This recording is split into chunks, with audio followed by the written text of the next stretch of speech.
तो दोस्तों मैं अब आपको बताने जा रहा हूँ चित्राल के बारे में। तो चित्राल के लिए आपको बेसिकली कितने दिन चाहिए? चित्राल के लिए कम से कम 5 दिन और ज़्यादा से ज़्यादा 10 दिन काफ़ी हैं। चित्राल एक खूबसूरत तरीन वैली है और बहुत बड़ी वैली है। अगर आप चित्राल जाना चाहते हैं तो सेम वही बताऊंगा कि सबसे पहले मैं आपको चित्राल के पॉइंट्स बताता चलूँ। चित्राल में अनगिनत पॉइंट है, जैसे कि सबसे पहले कैलाश, सब लोगों को पता है कि कैलाश चित्राल में है। इसके अलावा चित्राल में गोल नेशनल पार्क है, जहां आप मारखोर देख सकते हैं। और इसके बाद आप गरम चश्मा जा सकते हैं, जहां पर पानी गर्म होता है। और उसके अलावा आप बूनी जा सकते हैं। बूनी में 2 मेडोज़ हैं, जैसे काकलश्त मेडोज़ और शिप्शन मेडोज़। इसके अलावा आप चित्राल में मस्तूज जा सकते हैं। मस्तूज से आगे ब्रोगल वैली जा सकते हैं। जिस तरह का आपका टूर प्लान हो उसी हिसाब से।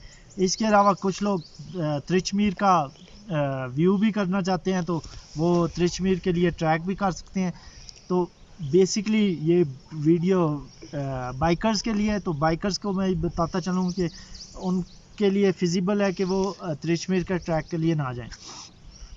सबसे पहले कि आप अगर चित्राल जा रहे हैं तो आपने सुबह वही 2 बजे का टाइम घर से निकलने का, और आप इजीली शाम तक जो है दीर पहुंच जाएंगे। दीर पहुंचेंगे तो दीर से अगर ये बारास्ता आप पिंडी, मर्दान, दीर, ठीक है, पिंडी, मर्दान और दीर जाएंगे। दीर से आप अगली सुबह अर्ली निकलेंगे।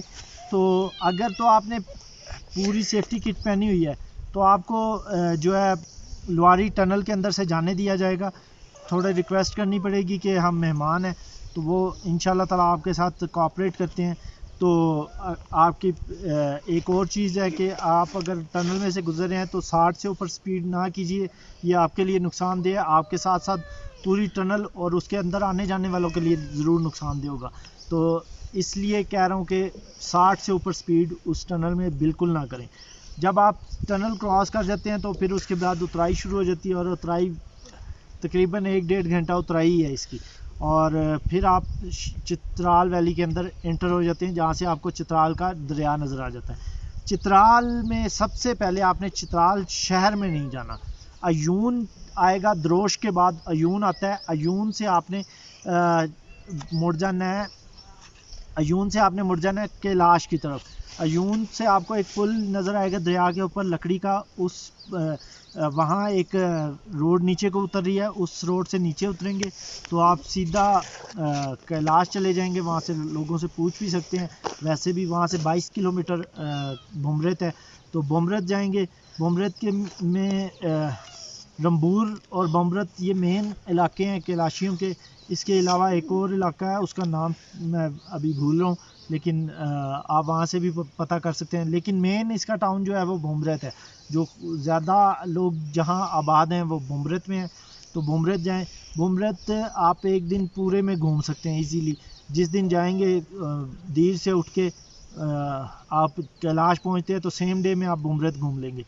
तो भुमरत में रात स्टे करने के बाद सुबह आप निकलें और रंबूर देख के और वापस आप चित्राल सिटी में आ जाएं। चित्राल सिटी में आप रात स्टे करें। चित्राल से आप जाएंगे चित्राल गोल नेशनल पार्क, जो चित्राल से 15 किलोमीटर हाइट पे है, बिल्कुल चित्राल के टॉप पे है। आपको वहाँ से चित्राल एयरपोर्ट का नज़ारा भी होगा और बड़ा खूबसूरत व्यू है। उसके अलावा चित्राल गोल नेशनल पार्क में आपको मारखोर देखने को मिलेंगे, जो पाकिस्तान का नेशनल जानवर है। और इसके बाद अगर आप वहाँ से चित्राल गोल नेशनल पार्क घूमने के बाद नीचे उतरेंगे और गरम चश्मा की तरफ चले जाएं। गरम चश्मा भी तकरीबन आपको 30-40 किलोमीटर पे है, शायद थोड़ा सा मैं भूल रहा हूँ। तो 30-40 किलोमीटर बाद आप गरम चश्मा पहुँच जाते हैं। गरम चश्मा 1.5-2 घंटे में आप इजीली गरम चश्मे में होंगे। तो गरम चश्मा घूमने फिरने के लिए तो इतना मुझे वैसा नहीं लगा, लेकिन ये है कि गरम चश्मे पाकिस्तान में जहाँ जहाँ भी मैंने गर्म पानी देखा है, सबसे गर्म पानी वो गरम चश्मा चित्राल में ही है। और वहाँ पे आप स्टे करें। वहाँ पे एक मदरसा है, मैं आपको बताता चलूँ, जहाँ से चश्मा निकल रहा है वहाँ ज़रूर थोड़ी सी मदरसे की हेल्प करते हैं, क्योंकि वो लोग उन हालात में वहाँ बच्चों को पढ़ा रहे हैं जो वो बच्चे वहाँ पे रह भी रहे हैं, तो ये हमारा फ़र्ज़ भी बनता है। तो वहाँ से आप निकलेंगे तो वापस आ जाएंगे चित्राल। चित्राल में फिर रात स्टे करेंगे और सुबह आप निकलेंगे बूनी के लिए।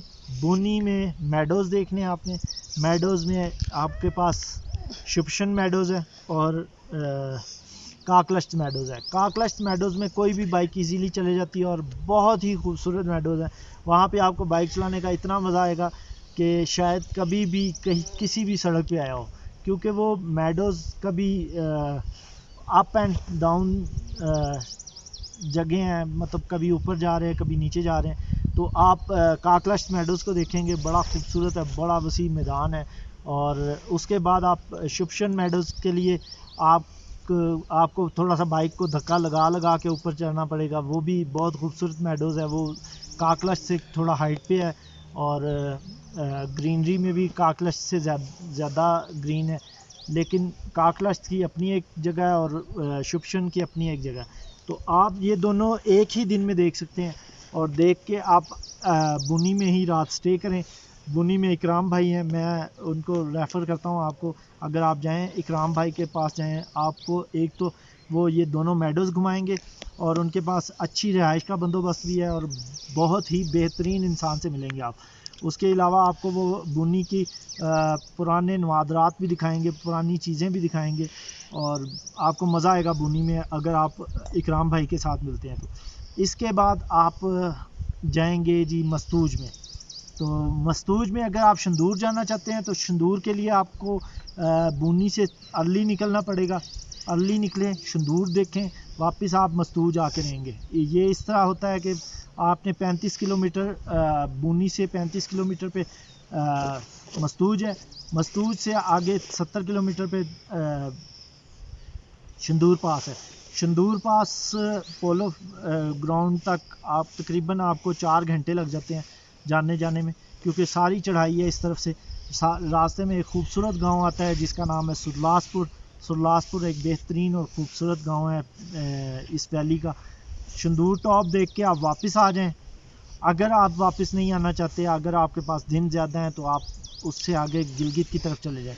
वैसे तो आप अगर इधर से वापस जाते हैं तब भी उतना टाइम लगेगा। अगर गिलगित वाली साइड से जाते हैं वापस लाहौर की तरफ या अपने घर की तरफ, तो तकरीबन सेम टाइम लगेगा। आपके पास 10 से 12 दिन होने चाहिए कम से कम। और इसके अंदर अगर आप ब्रोगल वैली जाना चाहते हैं तो बुनी से निकल के आपको मस्तूज और मस्तूज से आगे सीधा ब्रोगल वैली का रास्ता जाता है। आप शंदूर की तरफ फिर नहीं जाएंगे।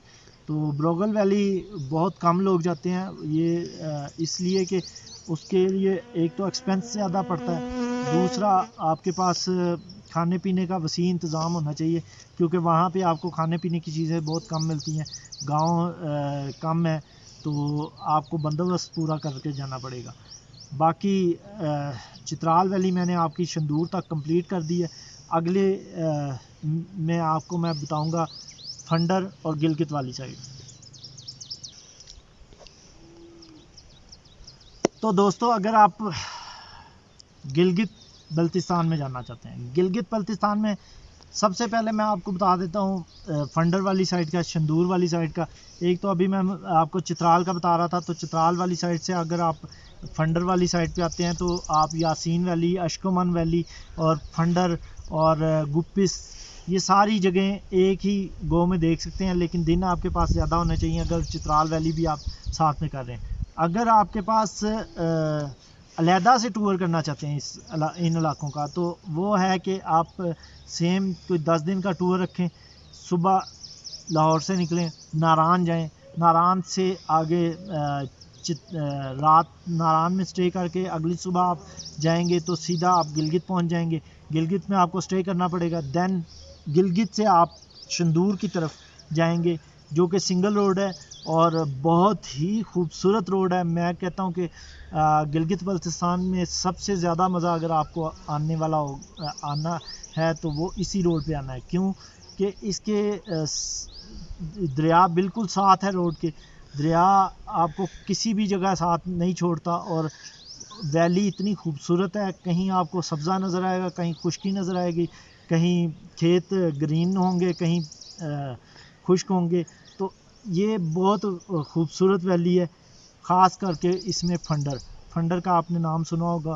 तो आप अगर जाते हैं इस तरफ तो आपके पास 10 से 12 दिन ही होने चाहिए। इसमें आप गिलगित से आगे जैसे जाएंगे तो आपको आएगा गाकूच आ जाएगा, गाकूच के बाद गुप्पिस आ जाएगा, गुप्पिस के बाद आप फंडर पहुंच जाएंगे। फंडर में फंडर लेक देखें। फंडर लेक देखने के बाद आप फंडर से क्रॉस करें। और मैं मशवरा देता हूं कि आप शंदूर तक ज़रूर जाएं अगर आप इस वैली की असल खूबसूरती देखना चाहते हैं। तो फंडर से आगे टीरू बरसत और शंदूर टॉप तक आप देख के वापस आ सकते हैं। वापस आएँ, फंडर में स्टे करें। इसमें यह है कि अगर आप फर्स्ट डे गिलगित नारायण से आगे निकलते हैं, गिलगित से आप फंडर में स्टे करेंगे, फंडर से निकलेंगे तो आप शंदूर जाएंगे। और शंदूर में आप स्टे नहीं करेंगे, वहाँ थोड़ी देर रहें।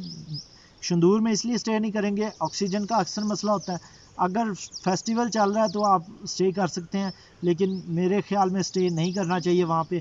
आपको वापस टीरू या फंडर में आके स्टे करना चाहिए। फंडर में आप स्टे करने के बाद अगले दिन आप यासीन वैली जा सकते हैं। यासीन वैली फंडर से मैक्सिमम 100 किलोमीटर्स पे है। उसमें आप बरसत तक जाएंगे, बरसत कह रहा हूँ, दरकुत तक जाएंगे। दरकुत लास्ट पॉइंट है यासीन वैली का और बहुत खूबसूरत है दरकुत भी।